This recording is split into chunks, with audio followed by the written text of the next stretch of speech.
The biggest what if in all of Hajime no Ippo is the question of what would have happened if Ippo never retired from boxing and just continued his journey after his fight with Antonio Guevara. To answer this question, you would essentially have to rewrite about 30% of the manga. It's been over 300 chapters since Ippo retired, and even before that, there was a massive build-up around whether or not he could even continue boxing. For simplicity's sake though, I will focus on how the story might have progressed starting from the Ippo's fight with Guevara. The first major change would be Ippo taking a significantly longer break after his fight with Guevara before returning to the ring. At this point, doubts would have arisen whether Ippo could even make it to the world stage, with more people concerned about his potential punch-drunk symptoms. While the concept of CTE isn't fully explored in the Hajime no Ippo universe, it was confirmed that Ippo was on the verge of brain damage if he continued boxing after his Guevara fight. Ippo took a 10-month break after his fight with Alfredo Gonzalez before returning to face Guevara. In this alternative timeline, I think Ippo would need a much longer recovery period, possibly 1 to 2 years, before stepping back into the ring. During this time, he could focus on healing from his accumulated injuries and training to address the weaknesses in his boxing style. Some major shifts in the story would also take place during this time. First, I think Ippo and Kumi would have broken up. Ippo promised Kumi he would retire if he lost again, but by returning to boxing he would break her trust. Given her hatred for boxing, this decision would likely mean the end of their relationship, and they most likely wouldn't become a couple. Another relationship that would crumble is Ippo's bond with Takamura. Takamura didn't want Ippo to step into the world stage because he believed Ippo wasn't ready. If Ippo stubbornly returned for a second time, it would confirm to Takamura that Ippo was being ignorant about the reality of the sport, causing Takamura to grow cold and distant towards him. As for Kamogawa, I think he wouldn't have the time or energy left for Ippo. In the actual story, Kamogawa was hospitalized and afterward exclusively focused on training Takamura, only serving as his second during fights. With Ippo taking an extended amount of time for his comeback, Kamogawa won't be able to dedicate much attention to him, leaving Ippo to train on his own. This is where the biggest difference in the story begins to take shape. If Ippo never retired and instead prepared for his comeback, he wouldn't have become a boxing trainer or a second at the Kamogawa gym. Without that role, Ippo wouldn't have spent time analyzing other boxers and their strategies, because why would he if he was an active boxer? Instead, I think Ippo would focus on improving his defense or relearning how to use the jab. After his first loss, Ippo developed the Dempsey roll. After his second loss, he enhanced the Dempsey roll. Following the third loss, it's realistic to assume he would focus on improving his defense, as that was his biggest weakness. This also means Ippo wouldn't have taken on his disciples. If Ippo never retired, he wouldn't have taught Taihei how to box. That means Taihei might have continued using his fist to hurt others, which originally led to Ippo slapping the sense into him and forcing himself to become a teacher. Because Ippo now spends his days teaching the fundamentals to his disciples in the original timeline, he's refined his own fundamentals. If he hadn't retired, he would still lack those basic skills that he now hammers into others every day. In the story, Sendo will still pursue a fight with Alfredo Gonzalez, as he sees Gonzalez as far stronger than Ippo. Sendo's storyline will remain mostly unchanged. He will still travel to Mexico, get lost, meet Ricardo Martinez, spar with him publicly, knock him down and gain Alfredo's attention for their eventual match. Martinez would also remain aware of Ippo's existence and continue to take an interest in him. As for the other Kamogawa gym members, Aoki would likely continue his KO winning streak as in the current storyline, eventually challenging Iga for the Japanese lightweight championship. Itadaki would keep stacking up decision wins while occasionally training alongside Ippo to grow stronger. Kimura, however, will suffer the most from Ippo never retiring. In the actual story, Ippo is the last threat keeping Kimura from retiring, as his advice and support help Kimura achieve close wins and avoid losses by decision. If Ippo remained active, he wouldn't have the time to focus on Kimura's training or serve as a second during matches. This would likely lead to Kimura retiring earlier in the story, unable to stage a meaningful comeback. Miyata would likely stay in the featherweight division, but with a renewed focus on the possibility of fighting Ippo someday instead of falling into depression he experienced in the actual story. For Sendo's fight against Alfredo, I still believe Sendo would invite Ippo to Mexico to watch the match. Sendo respects Ippo and wants a third fight with him no matter what. They will still spar, but instead of a non-contact session, they will slug it out in a stalemate. The fight between Sendo and Alfredo will proceed as expected, with Sendo emerging victorious and earning a title shot against Ricardo Martinez. Meanwhile, Martinez would casually defend his title against Billy McCallum as if it were just another day at the office. After these events, Ippo will slowly begin his comeback to the ring, needing suitable opponents to re-establish himself. This is where the other featherweight fighters come into play. I think one of Ippo's first opponents would be the Japanese featherweight champion Imai. Like in the current story, Imai would still long for a fight against Ippo, and this time it would actually happen.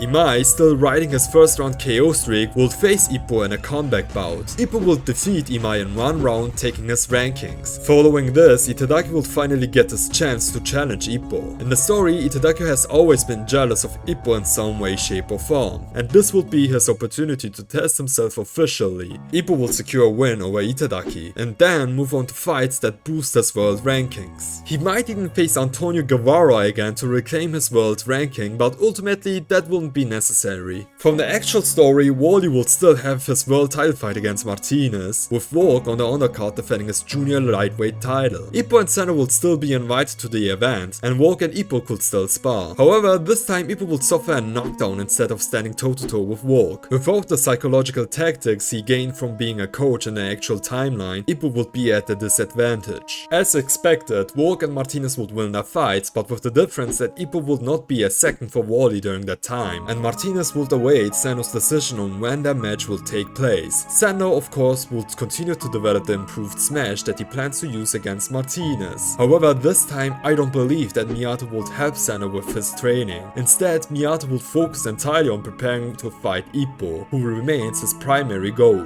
Mashiba would still have his world title fight, but he would lack a suitable sparring partner. The world lightweight champion Marcus Rosario is a southpaw infighter, a rare and dangerous combination in the Hajime no Ippo universe. Since Ippo would be too focused on his own boxing journey, he wouldn't have the time to learn the southpaw stance and assist Mashiba in preparing for his fight. As a result, I think Mashiba would lose his world title match against Rosario due to insufficient training and eventually retire from boxing. At this point, several possibilities could unfold regarding the future matchups between Ippo, Miyata, Sendo and Martinez. However, I believe the most logical progression would be a preliminary world title fight between Ippo and Sendo to determine who faces Martinez for the championship. Sendo, hungry for a rematch with Ippo, would likely push for this fight, as Ippo would be mid to high ranked at the stage and also aiming for Martinez. In this alternative timeline, I think Sendo would emerge victorious in Ippo vs Sendo 3. Realistically, Ippo would be much weaker than his counterpart from the actual timeline. Without the southpaw stance, his high in-ring psychology, advanced strategies, refined fundamentals or enhanced defense, Ippo wouldn't be able to match Sendo's strength and improvements. A win for Sendo in this scenario just makes more sense. Sendo would go on to fight Martinez, but I still don't believe he has what it takes to defeat him. Sendo would likely lose and retire after that fight. Before the story concludes, this alternative timeline would be the perfect opportunity to finally showcase Ippo vs Miyata as a climatic final fight. Overall, an unretired Ippo would be significantly weaker than the actual Ippo. His decision to continue boxing would create a cascade of butterfly effects, leading many characters to worse outcomes. In the end, Ippo will make it far enough to face Martinez. From both a personal and story perspective, Ippo's retirement remains the best choice. It's a more fitting and impactful conclusion than this alternative timeline where he never retired.